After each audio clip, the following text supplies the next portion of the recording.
जी अस्सलाम वालेकुम स्टूडेंट्स, वजिया सालवी सेर एंड यू वाचिंग अलबी law associates LLB part second और 2026 का रेगुलर सेशन हमने स्टार्ट किया हुआ है, जिसमें आज हम सेकंड सब्जेक्ट स्टार्ट करने लगे हैं। फर्स्ट सब्जेक्ट जो हमारा ह्यूमन राइट्स लॉ का था वो हमने अल्हम्दुलिल्लाह सारा कवर कर दिया है। कल जो है वो सैटरडे है, वेरी नेक्स्ट डे संडे, तो ये 2 दिन आपके पास हैं। आज नहीं तो कल सुबह सुबह आपको जो है वो ह्यूमन राइट्स का फुल बुक टेस्ट जो है वो आपके साथ शेयर हो जाएगा, और वो फुल बुक टेस्ट आपने जो है उसका सबमिट करवाना है। मंडे से हम आज जो सब्जेक्ट डिस्कस करने लगे हैं, इसका पहला क्वेश्चन जो है वो डिस्कस करेंगे।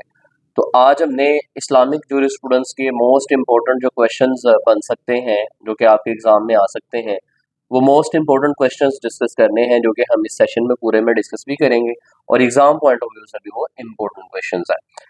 इनिशियल जो क्वेश्चंस होते हैं उसमें हम क्या करते हैं कि थोरोली कोशिश करते हैं कवर करें, मतलब पंजाब यूनिवर्सिटी ने जो आउटलाइन दी है उसके सारे टॉपिक से रिलेटेड हम क्वेश्चन बनाते हैं, ताकि कोई चीज़ हमारी रह ना जाए।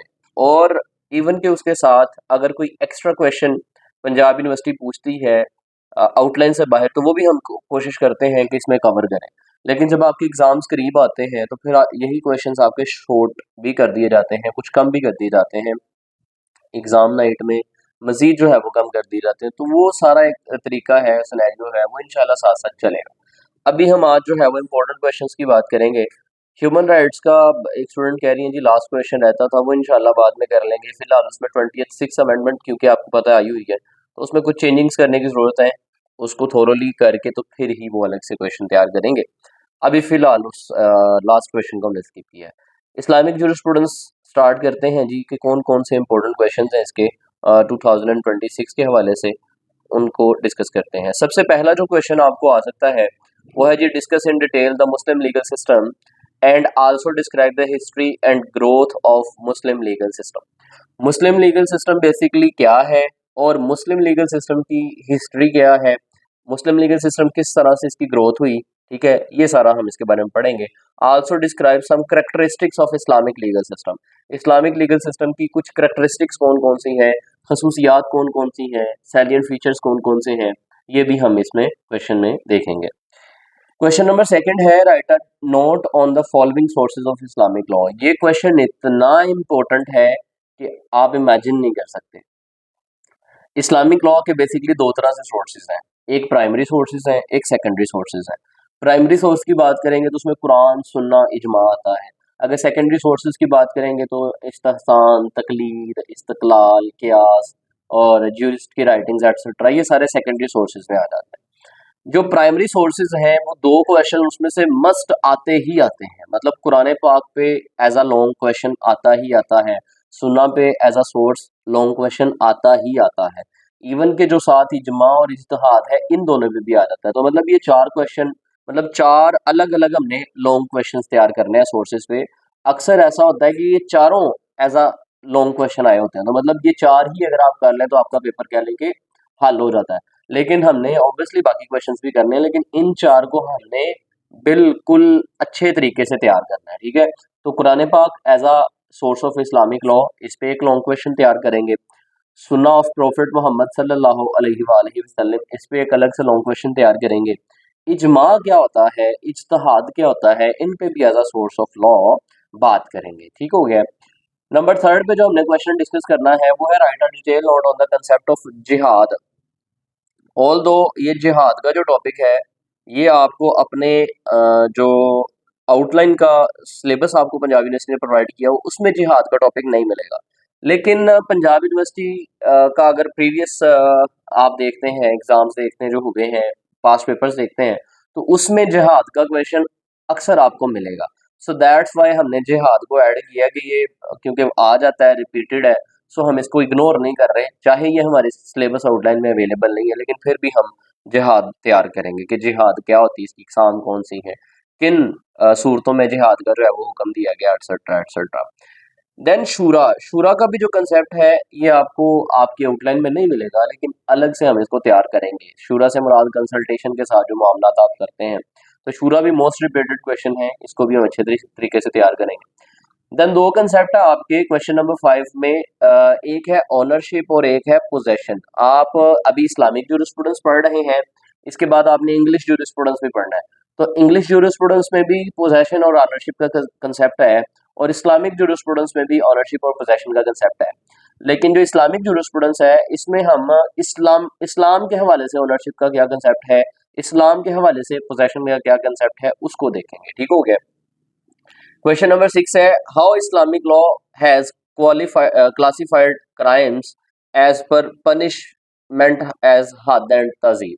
हद और तजीर में फर्क भी आ जाता होता है, क्राइम्स के बारे में पूछ लिया जाता होता है, या क्लासिफिकेशन ऑफ क्राइम्स का पूछ लिया जाता होता है, तो वो ये सारा आपने हद और तजीर के तौर पर उसको एक्सप्लेन करना है।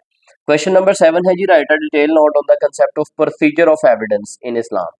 इस्लाम के अंदर आपने किसी ऑफेंस को अगर साबित करना है, किसी जुर्म को अगर साबित करना है, तो उसमें आपको पता है कि एविडेंस का एक तरीकाकार है। तो इस्लाम के अंदर एविडेंस का क्या तरीकाकार है, एविडेंस किस तरह से होती है, एविडेंस का प्रोसीजर क्या है, इसके बारे में हम इन डिटेल क्वेश्चन नंबर 7 में डिस्कस करेंगे।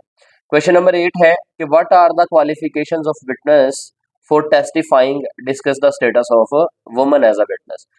इस्लाम के अंदर विटनेसेस को, मतलब गवाहान को, ठीक है, टेस्ट करने के लिए क्या क्वालिफिकेशंस चाहिए, मतलब अगर एक बंदे ने आके अदालत के अंदर गवाही देनी है तो उसकी क्या क्या क्वालिफिकेशंस होनी चाहिए, एक तो इसके बारे में बात करेंगे, और फिर बात करेंगे वुमन एज अ विटनेस कि औरत जो है उसकी गवाही को हम मान सकते हैं या नहीं मान सकते, और अगर मान सकते हैं तो किन सूरत हाल में मान सकते हैं, और किसी भी ऑफेंस को साबित करने के लिए कितनी खवातीन की गवाही फिर जरूरी होगी, ये हम क्वेश्चन नंबर 8 में देखेंगे।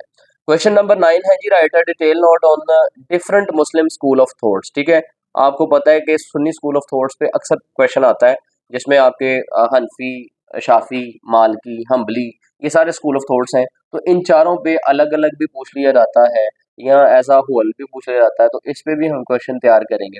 क्वेश्चन नंबर 10 है, right a detail note on the concept of acts, rights and obligations. ठीक है, ये आपकी आउटलाइन में टॉपिक तो है, लेकिन इस पे आज तक वैसे कोई ऐसा क्वेश्चन नहीं आया, लेकिन फिर भी हम इसको तैयार करेंगे।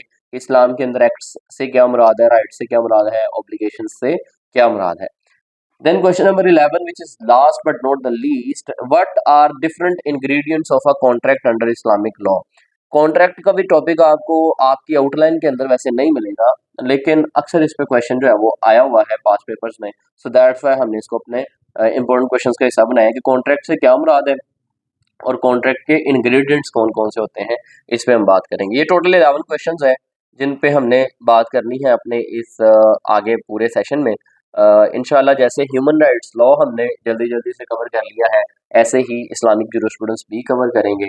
तो आपसे इल्तिजा एक है, रिक्वेस्ट एक है कि जो हम पढ़ रहे हैं इसको साथ साथ डेली बेसिस पे लाजमी तौर पे कवर करें। ठीक है, आपने रेगुलर सेशन ज्वाइन किया है, आपने फी पे की है, और आपका टाइम भी कीमती है। वो कहते हैं ना, today a reader tomorrow will be a leader. आज जो पढ़ लेगा कल कला उसी ने कामयाब होना है। ठीक है, आज जो अपना टाइम इधर उधर की एक्टिविटीज में वेस्ट कर देगा, वो कल कला जो है वो इस टाइम को पछताएगा कि काश मैंने उस टाइम पे कुछ कर लिया होता। तो अभी आप इस चीज से ही अंदाजा लगा लें कि ह्यूमन राइट्स लॉ जो है वो हमारा खत्म हो गया। अब जिसने ह्यूमन राइट्स के सारे क्वेश्चन किए हुए हैं वो तो इस टाइम पे कॉन्फिडेंट बैठा होगा कि अल्हम्दुलिल्लाह, अल्लाह ताला का शुक्र है कि मेरा एक सब्जेक्ट खत्म हो गया। और जिसने साथ साथ ह्यूमन राइट्स नहीं पढ़ा वो आज रिग्रेट फील कर रहा होगा अपने अंदर कहीं ना कहीं कि यार मैंने साथ साथ सारे क्वेश्चन तैयार नहीं किए, और अब अगला भी क्वेश्चन जो है वो सॉरी अगला सब्जेक्ट जो है वो भी स्टार्ट हो गया है, तो अब मैं क्या करूँ। तो ये रिग्रेट बढ़ते बढ़ते फिर सारे सब्जेक्ट्स पे आ जाएगा। ठीक है, तो बेहतर ये है कि चलो अगर जो आपका ह्यूमन राइट्स लॉ है अभी तक अगर आपने नहीं किया, तो आपके पास कल का परसों का दिन है, सैटरडे संडे है, ये 2 दिन है। इन 2 दिनों में ह्यूमन राइट्स के जितने टॉपिक्स क्लियर हो सकते हैं, 4 5 6 7 आसानी के साथ, वो एटलीस्ट कर लें। ठीक है, फुल बुक टेस्ट होगा, 10 क्वेश्चन आएंगे, 5 अटेम्प्ट करने होंगे, तो जो 5 अटेम्प्ट करने हैं एटलीस्ट वो 5 ही आप तैयार कर लीजिएगा। ठीक है, तो एटलीस्ट कुछ तो होगा ना कि हमने ह्यूमन राइट्स का कुछ तो कर लिया है। अब आगे मंडे से इस्लामिक जूरिस्प्रूडेंस स्टार्ट हो जाएगा, तो अगर ह्यूमन राइट्स लॉ साथ साथ नहीं किया तो एटलीस्ट इस्लामिक जूरिस्प्रूडेंस को डेली बेसिस पे साथ साथ कवर कीजिएगा, ताकि लेटर ऑन आपको इस चीज़ का रिग्रेट ना हो।